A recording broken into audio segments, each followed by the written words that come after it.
Hi, I'm Chef Jorge De La Torre from Johnson Wales University. I'm here today with my fellow student, Deidre Hill, and today we're going to make a nice quick mussels with tomatoes and basil and parsley and a little bacon. I'm going to add a little olive oil, and then to that I'm going to cook up some bacon. So what I'm going to do is we're going to add garlic. What's going to happen is you're going to have some nice rich sauces and juices, and you're going to want to soak them up, and they work great with garlic. So we have some cherry tomatoes. I cut those up in half. I have some parsley. Again, like I said, I'm not going to chop that big. I want it to be some big chunks. So the bacon is now cooked, so I think we can take it out and put it, and I have a slotted spoon, and I'm going to put it on some paper towels.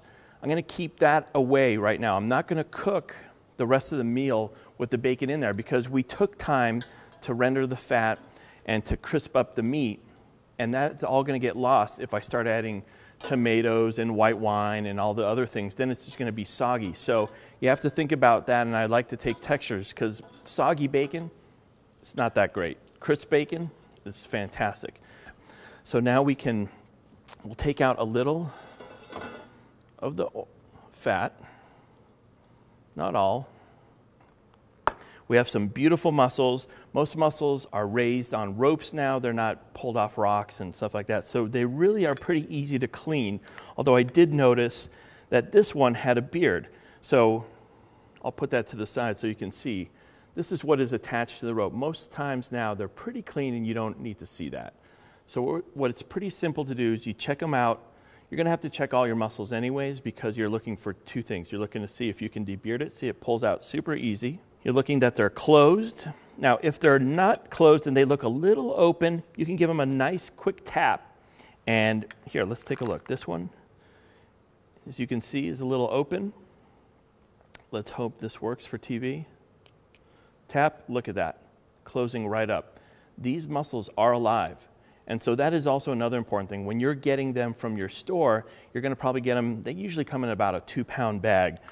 But don't tie them in a bag and then cut off their air. They're alive. They need air. They can live in the refrigerator, but they need to have air circulating through. So make sure you remember that.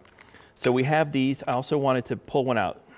If you can see this is a broken shell. Even though this is closed, that shell is broken, and I can guarantee that this mussel is dead.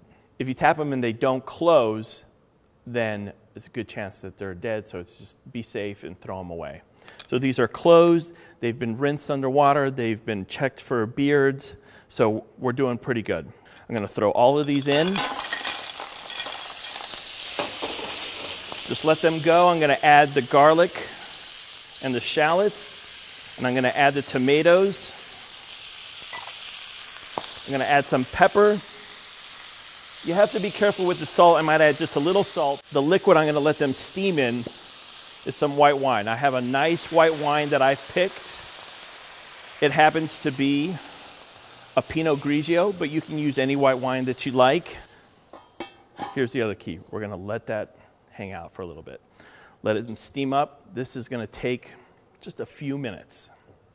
And once you start seeing them open up, that's it. They're done. So let's take a quick little look here. They're starting to open up. I'll give them a quick mix.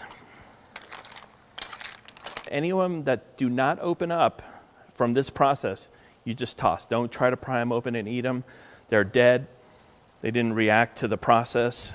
So now I'm going to add those fresh herbs. I'm going to add a little dab of butter, and then we're going to take it off the heat. Add a little lime juice. Nice to give a little acidity. And plus, I'm going to add what? You thought I forgot, right? I would never forget you, bacon. So I'm going to add that on top so it's still crispy. You know, if you were to make this, that's what you have to make this and serve it quick. The longer it stays, yeah, the bacon's going to start to soften up. But if we serve this up right now, like we're going to do,